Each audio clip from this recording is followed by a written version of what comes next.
Varicose veins కి సరైన చికిత్స కోసం సంప్రదించండి ఎవిస్ హాస్పిటల్. నమస్తే, వెల్కమ్ టు సుబర్ టీవీ. నేను మీ విష్ణు. ప్రస్తుతంతో పాటు certified financial planner Ram Prasad గారు ఉన్నారు. వారితో మాట్లాడదాం. నమస్తే రామ్ ప్రసాద్ గారు. నమస్తే సార్ విష్ణు గారు.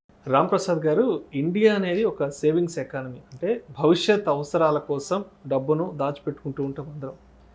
అయితే ఇప్పుడు ఈ స్టాక్ మార్కెట్ విషయానికి వచ్చిన, మ్యూచువల్ ఫండ్స్ విషయానికి వచ్చిన, ఇవన్నీ ఈక్విటీ స్టాక్స్ ఉంటాయి, ఈక్విటీ మ్యూచువల్ ఫండ్స్ ఉంటాయి. సో ఈక్విటీ అంటే రిస్క్ ఎక్కువ ఉంటుంది. మరి రిస్క్ ఎక్కువ ఉంటుంది అని అనుకునే వాళ్ళకి మరి వాళ్ళని ఏ విధంగా కన్విన్స్ చేస్తారు మీరు? సార్, ఫస్ట్ థింగ్ మీరు అడిగిన క్వశ్చన్ ప్రకారం India is a fixed income country. అది రైట్. ఫిక్స్డ్ ఇన్కమ్ ప్రొడక్ట్స్లో పెట్టడానికి బాగా ఇష్టపడతారు. ఓకే, సేవింగ్స్ ఈజ్ అంటే ఒకప్పుడు India is a savings economy are saving culture ఎక్కువ. అంటే వచ్చే ఇన్కంలో ఎక్కువ భాగం సేవింగ్ చేసుకునేవాళ్ళు. ఐ డోంట్ థింక్ ఇప్పుడు అది లేదు. India is a spending economy అయిపోయింది. కన్జంప్షన్ విపరీతంగా పెరిగిపోయింది.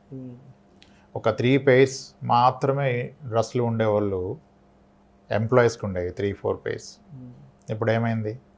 20 pairs 30 pairs అయిపోయింది. ఎవ్రీ వీకెండ్ షాపింగ్ పేరుతో ఖర్చు పెట్టేస్తూనే ఉంటున్నాం. మరి ఇంత స్పెండింగ్ హ్యాబిట్ పెరిగినప్పుడు బెనిఫిట్ ఎవరికి అవుతుంది? Who will get benefit out of the spending? ఇంత టెక్స్టైల్, ఇంత లెదర్, ఇంత ట్రావెల్ ఎక్స్పెన్సెస్, ఇన్ని ఫుడ్ కోర్ట్స్, ఇన్ని డెలివరీ యాప్స్, ఇదంతా who is getting benefit out of the spending habit? Corporate companies, industries, yes, everything.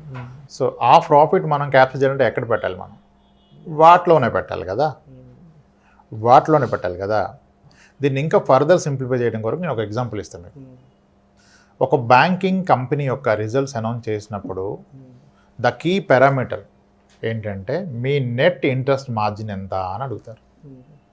Net interest margin ఎంత బాగా పెరిగితే ఆ బ్యాంకింగ్ స్టాక్ అంత బాగా పెరుగుతుంది. ఇక్కడ ఒక విషయం అర్థం చేసుకోండి.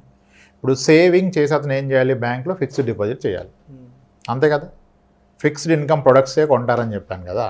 ఇప్పుడు బ్యాంక్లో ఒక వ్యక్తి ఫిక్స్డ్ డిపాజిట్ చేశారు. అతనికి ఆ పర్టికులర్ బ్యాంక్ ఇచ్చిన రిటర్న్, అగ్రీ అయిన రిటర్న్ 5.35%. మరి ఇతనికి 5.35% రిటర్న్ ఇవ్వాలి గ్యారంటీగా అంటే బ్యాంకర్ ఆ డబ్బులను వాడుకోవాలి కదా. ఆయన ఇంటర్న్ ఆ డబ్బులు ఎలా వాడుకుంటాడు? అతను ఇంకొక వ్యక్తికి పర్సనల్ లోన్గా ఇస్తాడు. అది ఎంత పర్సంటేజ్లో ఇస్తాడు? అతని ప్రొఫైల్ని బట్టి కంపెనీ కేటగిరీని, సిబిల్ స్కోర్ని అసెస్ చేసుకొని ప్రాబబ్లీ ఒక 12%, 14%లో ఇస్తారు. మంచి టాప్ మోస్ట్ కంపెనీస్లో ఉంటే 10.45 ఇస్తారు. క్యాట్ బి కంపెనీస్ అంటారు, సిబిల్ కాస్త అటు ఇటుగా ఉంటే 15%, 14%లో ఇస్తారు. ఓకే, మరి 5%కి ఒక వ్యక్తి దగ్గర తీసుకొని 14% ఇంకొక వ్యక్తికి ఇస్తే బ్యాంక్కి వచ్చే మార్జిన్ ఎంత? దీంట్లో 9% మార్జిన్. డబ్బు ఎవరిది? ఈ డిపాజిటర్ది. ఇతనికి వచ్చే రిటర్న్ ఎంత? 5%. బ్యాంకర్కి వచ్చే రిటర్న్ ఎంత? 9%. సో ఇప్పుడు ఈ ఎగ్జాంపుల్లో మీరు డిపాజిటర్గా ఉంటే మీకు ప్రాఫిట్ వస్తుందా? బ్యాంక్లో షేర్ హోల్డర్గా ఉంటే ప్రాఫిట్ ఎక్కువ వస్తుందా? షేర్ హోల్డర్గా ఉంటేనే ప్రాఫిట్ ఎక్కువ వస్తుంది. సో ఆ లాజిక్ ప్రకారం స్పెండింగ్ ఎకానమీ ఉన్నప్పుడు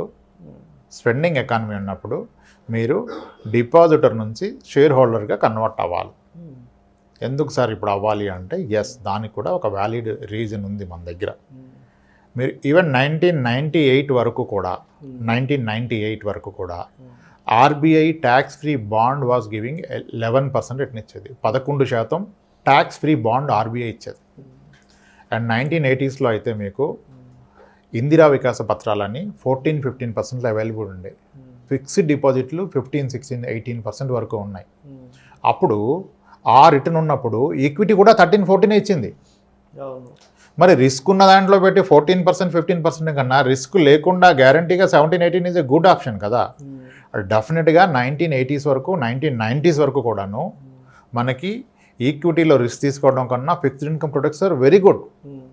చాలామంది ఉన్నారు 5 yearsలో ఎఫ్డీ డబుల్ అయిపోయిందని ఆ ఎక్స్పీరియన్స్ అయిన వాళ్ళు. ఎస్బీఐ బ్యాంక్లో బ్యానర్స్ ఉండేవి, ఇందిరా వికాస్ పత్రాలు 5 yearsలో డబుల్ అని, ఫిక్స్డ్ డిపాజిట్స్ డబుల్ అని, ఆర్బీఐ ట్యాక్స్ ఫ్రీ బాండ్స్ 11% అని ఉండేవి. సో అప్పుడు ఈక్విటీ కన్నా అవే రైట్. కానీ ఈరోజు ఎంతలో ఉన్నాయి? మీ ఫిక్స్డ్ డిపాజిట్లు ఏ రేట్ ఆఫ్ ఇంట్రెస్ట్కి పడిపోయినాయి? ఆర్బీఐ బాండ్స్ ఎక్కడికి వెళ్ళిపోయినాయి? సో ఇప్పుడు ఆప్షన్ లేదు కదా. సో ఇంకొక విషయం చెప్పదలుచుకున్నాను ఇక్కడ నేను. మీకు 1980sలో లక్షాధికారి అని ఒక పదం ఉండేదని మనం మాట్లాడుకున్నంతకుముందు మీకు గుర్తుంది కదా. ఒక 40 ఏళ్ల క్రితం ఆ టైంలో లక్షాధికారి ఎందుకు అన్నారో నేను చెప్తాను. లాజిక్ బిహైండ్ లక్షాధికారి. ఇప్పుడు అంటలేదు కదా ఎవరు లక్షాధికారి అని. ఇప్పుడు కోటీశ్వర్లు అంటున్నారు. లక్షాధికారికి వెరీ సింపుల్ మీనింగ్ అండి. లక్షాధికారికి మీనింగ్ ఏంటంటే అసలు లక్ష ఉంటే ఏమైంది ఆ రోజు అర్థం చేసుకుంటే మీకు లక్షాధికారి ఎందుకు అన్నారో అర్థమవుతుంది. 1980s ఫిక్స్డ్ డిపాజిట్ ఇంట్రెస్ట్ 18% నడుస్తున్నప్పుడు 1 లక్ష మీ దగ్గర ఉన్నట్లయితే మీరు బ్యాంక్లో ఫిక్స్డ్ డిపాజిట్ చేసి మంత్లీ ఇంట్రెస్ట్ తీసుకున్నట్లయితే ఇంచుమించుగా మీకు 1500 రూపీస్ పర్ మంత్ ఇంట్రెస్ట్ వచ్చేది.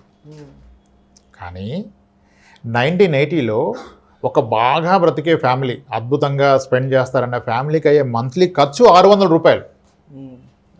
అంటే ₹1,00,000 కనుక ఎఫ్డీ చేస్తే అతనికి వచ్చేది 1500, ఆయనకి అయ్యే ఖర్చు 500-600. చాలా లావిష్గా బ్రతకొచ్చు కదా. అదే కదా లక్షాధికారి అంటే. మీకు ఏ బాదరబంది లేకుండా అన్ని ఖర్చులు పోగా ఇంకా మీకు ఖర్చుల కన్నా డబుల్ ట్రిపుల్ మనీ చేతిలో మిగిలితే అదే కదా అదృష్టవంతుడు, ధనవంతుడు. అందుకనే లక్షాధికారి అయింది. ఈరోజు ₹1,00,00,000 ఎఫ్డీలో పెడితే కూడా నెలకి 40,000 రాదు. 40,000లో ఫ్యామిలీ కావడమే కష్టంగా ఉంటుంది. కాబట్టి ₹1,00,00,000 కోటీశ్వరుడు అనే మీనింగ్ ఈరోజు లేదు. కానీ లక్ష అనేది లక్షాధికారి ఎందుకు అయ్యారంటే 1 లక్షని కనుక ఫిక్స్డ్ డిపాజిట్లో పెడితే ఏ బాదరబందీ లేకుండా తరాలు బ్రతకగలవనే నమ్మకాలు ఉన్నారు కాబట్టి లక్షాధికారి అన్నారు. ఈరోజు అవకాశం లేదు, కోటికి కూడా లేదు కాబట్టి కోటీశ్వరుడు అనే పదం వెళ్ళిపోయింది. కోటీశ్వరుడు లేదు ఈరోజు. ప్రాబబ్లీ మిలియన్స్ బిలియన్స్ వాడుతున్నారు. అది సార్. సో కాబట్టి ఇప్పుడు ఎకానమీ ట్రెండ్ చూడండి మీరు. ఒకనాడు ఆనాడు 1980s 90sలో ఈక్విటీ కన్నా ఫిక్స్డ్ ఇన్కమ్ ప్రొడక్ట్సే better, safe. The rich people use to invest. Rich people కూడా దీంట్లోనే పెట్టేవాళ్ళు, ఫిక్స్డ్ ఇన్కమ్లోనే పెట్టేవాళ్ళు. ఈరోజు సిచ్యువేషన్ మారిపోయింది. India is no more a savings economy.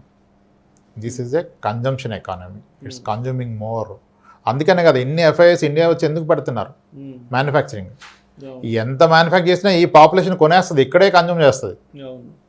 ఒకటి మ్యానుఫ్యాక్చరింగ్ కాస్ట్ తక్కువ ఇండియాలో compare to other countries.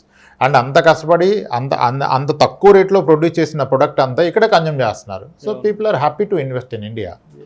So ఎకానమీలో ఈక్విటీ పార్టిసిపేషనే కదా. Economy is nothing but equity.